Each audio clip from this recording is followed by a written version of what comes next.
When some of the Pharisees warned Jesus to flee from the wrath and destruction of King Herod, he in turn warned them about spiritual disaster and how to avert it. Like John the Baptist and all the prophets who preceded him, Jesus posed a threat to the ruling authorities of this day. Jesus went so far as to call Herod a fox. What did he mean by such an expression? The fox was regarded as the silest of all animals and the most destructive as well. It was also a symbol of a worthless and insignificant individual. It takes great courage to openly oppose a tyrant. Jesus knew that he would suffer his same fate as the prophets, yet he prayed for his persecutors. Do you pray for your enemies and for those who oppose the gospel today? Are we able to condemn injustice in the society that we live in? சிறகுகள் நிழலில் என்னாலும் என்னை அரவணைத்திடு இறைவா. அந்த இருளிலும் ஒளி சுடரும், வெண்தணலிலும் மனம் குளிரும். உந்தன் கண்களில் இமை போல் என்னாலும் என்னை காத்திடு என் இறைவா. உந்தன் கண்களில் இமை போல் என்னாலும் என்னை காத்திடு என் இறைவா.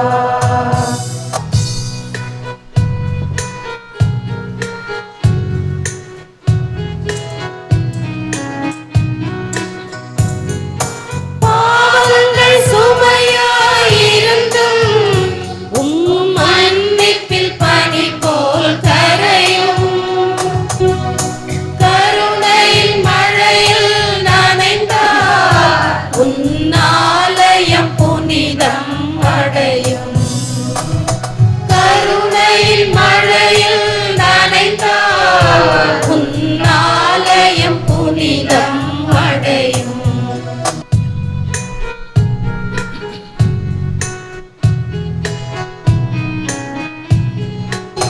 மலையினில் விழுகின்ற பறவை அது இழந்தது அழகிய சிறகை. வானதன் அருள் மழை பொழிந்தே நீ வளர்த்திடு அன்பதன் உறவை. உம் சிறகுகள் நிழலில் எந்நாளும் என்னை அரவணைத்திடு இறைவா.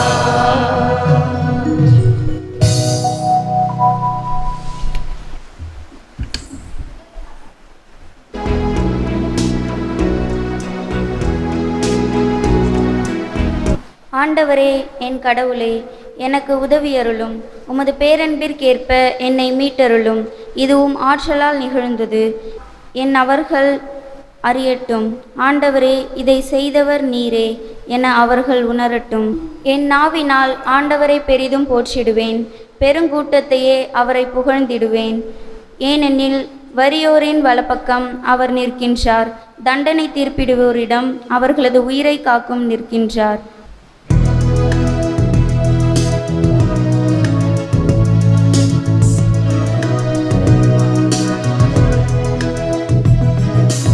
அல்லேலூயா, அல்லேலூயா, அல்லேலூயா, அல்லேலூயா.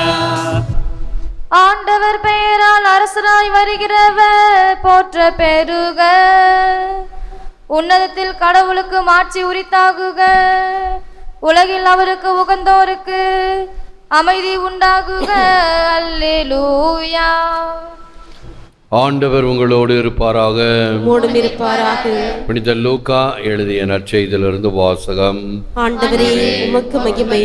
மகிமை. காலத்தில் பரிசேயர் சிலர் இயேசுவிடம் வந்து, இங்கிருந்து போய்விடும், ஏனெனில் ஏரோது உம்மை கொல்ல வேண்டும் என்றிருக்கிறான் என்று கூறினார். அதற்கு அவர் கூறியது, இன்றும் நாளையும் பேய்களை ஓட்டுவேன், பிணிகளை போக்குவேன், 3ஆம் நாளில் என் பணி நிறைவு பெறும் என நீங்கள் போய் அந்த நரியிடம் கூறுங்கள். இன்றும் நாளையும் அதற்கடுத்த நாளும் நான் தொடர்ந்து சென்றாக வேண்டும். ஏனெனில் இறைவாக்கினர் ஒருவர் எருசலேமுக்கு வெளியே மடிவது என்பதை நினைத்து கூட பார்க்க முடியாதே. எருசலேமே, எருசலேமே, இறைவாக்கினரை கொல்லும் நகரே, உன்னிடம் அனுப்பப்பட்டோரை கல்லால் எறிகிறாயே. கோழி தன் குஞ்சுகளோடு தன் ரக்கைக்குள் கூட்டிச் சேர்ப்பது போல நானும் உன் மக்களை அரவணைத்து கொள்ள எத்தனையோ முறை விரும்பினேன். உனக்கு விருப்பமில்லையே. இதோ உங்கள் இறை இல்லம் கைவிடப்படும். ஆண்டவரின் பெயரால் வருபவர் ஆசை பெற்றவர் என நீங்கள் கூறும் நாள் வரை என்னை காண மாட்டீர்கள் என உங்களுக்கு உறுதியாக சொல்லுகிறேன் என்றார். இது கிறிஸ்து வழங்கும் வாழ்வு தரும் நற்செய்தி. கிறிஸ்துவே உமக்கு புகழ். How often have I longed to gather your children together as a hen gathers her brood under her wings. கோழி தன் குஞ்சுகளை தன் ரக்கைக்குள் கூட்டிச் சேர்ப்பது போல நானும் உன் மக்களை அரவணைத்து கொள்ள எத்தனையோ முறை விரும்பினேன். இயேசுவில் அன்பார்ந்த சகோதர சகோதரி, அன்பார்ந்த பிள்ளைகளே, அன்பார்ந்த தொலைக்காட்சி நேய விசுவாசிகளே, the love of God is greater far than tongue and pen can ever tell. It goes beyond the highest. இறையன்பை வார்த்தையோ எழுத்தோ வர்ணிக்க இயலா. இறையன்பு அவ்வளவு மிக சிறந்தது என்பதற்கு இது ஒரு நல்ல எடுத்துக்காட்டான வார்த்தைகள். Saint Ignatius of Loyola says, "What have I done for Christ? What I am doing for Christ? What will I do for Christ?" கிறிஸ்துவுக்காக என்ன செய்தேன், என்ன செய்து கொண்டிருக்கிறேன், என்ன செய்ய போகிறேன் என்பது நம்முடைய கேள்வியாக நம்மை கேட்டுக்கொள்ள வேண்டும். ஒரு நல்ல மறையுரை என்பது, ஆஹா என்ன அருமையான மறையுரை, நல்ல கதை, நல்ல அருமையான உதாரணங்கள் என்று அந்த மறையுரையை பற்றி விவாதிப்பது அல்ல, அந்த மறையுரையை புகழ்வது அல்ல. மாறாக அந்த மறையுரை நமக்குள் என்ன செய்ய வேண்டும், நான் என்ன செய்ய போகிறேன், இப்படி கேள்விப்பட்டேன், நான் என்ன செய்ய போகிறேன், அதுதான் மறையுரையினுடைய பயன். உதாரணமாக ஒரு கருத்து சொல்கிறேன், அது நம்மை பாதுகாக்கின்ற ஒரு கொள்கை, சேஃப்டி பிரின்சிபல் அண்ட் ப்ரிகாஷன் என்று சொல்லுவார்கள். எவைகள் எல்லாம் டிவியில் போய் அந்த பின்னாடி கனெக்ஷன் சரியில்லை என்று சொருகும் பொழுது, இந்த பலூன்னு சொல்லுவாங்க, அந்த ஒயர் ஒரு பலூன், அதில் கரண்ட் வரத்துக்கு சான்ஸே கிடையாது. இந்த மாதிரி மழை நேரத்தில் சான்ஸ் வரும், அந்த மாதிரி போய் சொருவி கரண்ட் அங்கேயே செத்தவர்கள் உண்டு. என்ன அர்த்தம்? அது ஒரு காலம் உனக்கு விதிவிலக்கு கொடுக்காது. போனா போகுது, நம்பாள் தானே இல்லை, சின்ன பிள்ளை தானே இல்லை, பாட்டி தானே 99 வயசு ஆகி போச்சு, தானா மண்டையை போட்டோம், நான் ஏன் ஷாக் அடிக்கணும் அப்படின்னு எலக்ட்ரிசிட்டி ஏதாவது விதிவிலக்கு எடுக்குமா? இல்லை. இன்று அதை தெரிந்து கொண்டேன் என்றால் அதை நான் கடைபிடித்தாக வேண்டும், நான் வாழ வேண்டும் என்றால். அப்படி இன்று நான் ஆண்டவருடைய வார்த்தையை கேட்கிறேன் என்றால், சரி பார்த்து கொள்ளலாம், நாளைக்கு பார்க்கலாம், அடுத்த வாரம் பார்க்கலாம், நம்மால முடியாது என்றால், இன்று நான் ஆண்டவருடைய வார்த்தையை கேட்கிறேன், என்ன செய்வேன், என்ன செய்ய போகிறேன் என்று முடிவெடுத்தால் ஆண்டவருடைய வார்த்தை என் உள்ளத்தை தொட்டு இருக்கிறது என்று அர்த்தம். இல்லை என்றால் எரும மாட்டு மேலே மழை பெஞ்சா அதுக்கு ஒன்றும் தெரியாது, அது பாட்டு ஜாலியாக போய்கிட்டே தான் இருக்கும். அப்படி இருப்பவர்களும் உண்டு. உள்ளம் தூய்மையாக இருந்தால் யாருக்கும் தலைவணங்க தேவையில்லை. மடியில் கனம் இருந்தால் தான் வழியில் பயம்னு சொல்லுவாங்க. எத்தகைய கனம் பாவம் உன் மீது எந்த குற்றச்சாட்டு இல்லையா, தைரியமாக இருக்கலாம். யாருக்கும் தலை வணங்க வேண்டிய தேவையில்லை. இப்படி சின்னப்பர் சொல்லுவார், யாருக்கு நான் நடுங்க வேண்டும், யாருக்கு நான் அச்சப்பட வேண்டும்? கிறிஸ்துவுக்காக, கிறிஸ்துவின் அன்பிலிருந்து எதுவும் என்னை பிரிக்க முடியாது. கலாபனையோ பல வகையான வேதனைகளோ எதுவும் என்னை பிரிக்க முடியாது. பாரதியாருடைய வார்த்தைகளையும் மறுபடியும் நாம் நினைவு கூறலாம். நாம் ஆர்க்கும் குடியல்லோம், நமனை அஞ்சோம், அந்த பரிபூரண சர்வேஸ்வரனுக்கே அஞ்சுவோம். அதுவல்லவோ வார்த்தைகள். அவருக்கு மட்டும் நான் அஞ்சுவேன், மற்றவைகள் எதற்கும் நான் அஞ்ச தேவையில்லை. பயப்படாதே. பயந்தால் தினம் தினம் செத்து கொண்டிருக்க வேண்டும். கோழைக்கு தினமும் சாவு, அஞ்சா நெஞ்சனுக்கு ஒரு முறைதான் சாவு. உள்ளம் தூய்மையாக இருந்தால் யாருக்கும் தலைவணங்க தேவையில்லை. அதைத்தான் நம்முடைய வேத சாட்சிகள் வாழ்ந்து காட்டினார்கள். தன்னை சாகடிக்கப் போகிற பேர் வழி என்று தெரிந்திருந்தும் அவர்கள் முன்னால் தைரியமாக நின்று சாவை ஏற்றுக்கொண்டவர்கள் நம்முடைய வேத சாட்சிகள். அதைத்தான் அவர் பாரதியார் மறுபடியும் இந்த அருமையான வார்த்தைகள் நமக்கு நன்றாகவே தெரியும்.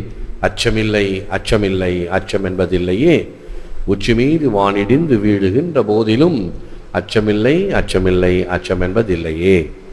அந்த மார்ச் பாஸ்ட் செல்லுகின்ற வேகத்தில் தன்னுடைய வார்த்தைகளை அமைத்து அது சொல்லுகின்ற பாணியிலேயே அச்சம் என்பது ஓடி போவதை பாருங்கள். திருவாசகத்திலிருந்து, வேண்டும் நின் கணற்கண் அன்பு பொய்மை தீர்த்து மெய்மையே ஆண்டு கொண்டு நாயினேனை ஆவ என்று அருளு நீ பூண்டு கொண்டு அடியேனும் போற்றி போற்றி என்றும் என்றும் மாண்டு மாண்டு வந்து வந்து மன்னா நின் வணங்கவே. ஆண்டவரே, உம்முடைய அருள் அன்பு எனக்கு தேவை. என்னிடம் இருக்கக்கூடிய பொய்மையை தீர்த்து மெய்மையை ஆண்டு கொண்டு. பொய்மை எது பொய்? யானே பொய், என் அன்பும் பொய், என் நெஞ்சம் பொய், வினையேன் அழுதால் உன்னை பெறலாமே. எல்லாம் பொய்மை.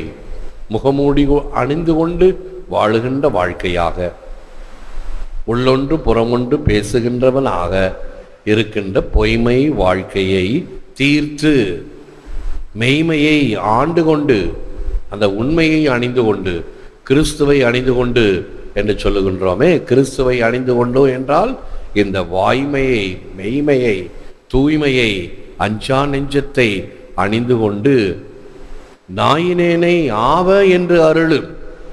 நான் கடையவன், நாயினும் இளியவன், என்னை நீர் ஆசீர்வதி ஆகட்டும் என்று தேவதாய் சொன்னது போல, ஆண்டவர் உம்மோடு என்று வானதூதன் வார்த்தியதை போல ஆகட்டும், ஆவ என்று அருளு.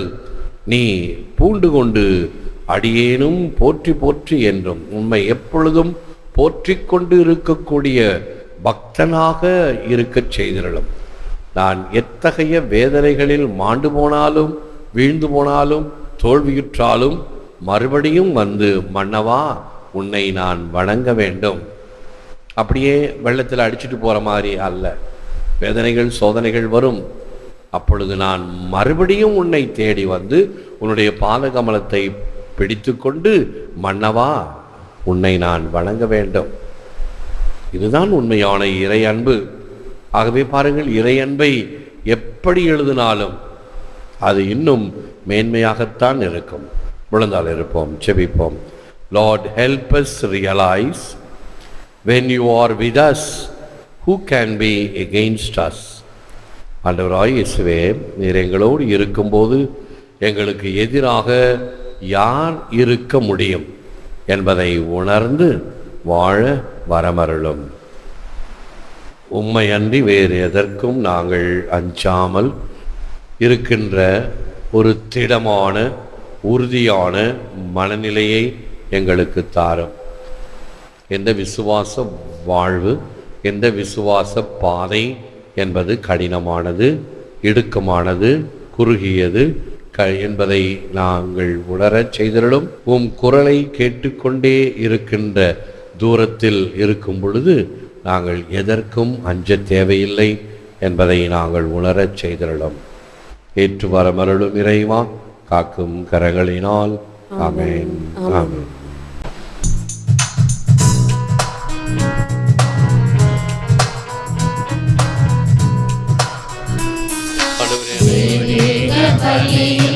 உறவாடும் தெய்வமே, தெய்வீக பலியில் உறவாடும் தெய்வமே, உன்னோடு பலியாக நானும் இணைகின்றேன். காணிக்கை ஏற்றிடுவாய், காணிக்கை ஏற்றிடுவாய். தெய்வீக பலியில் உறவாடும் தெய்வமே.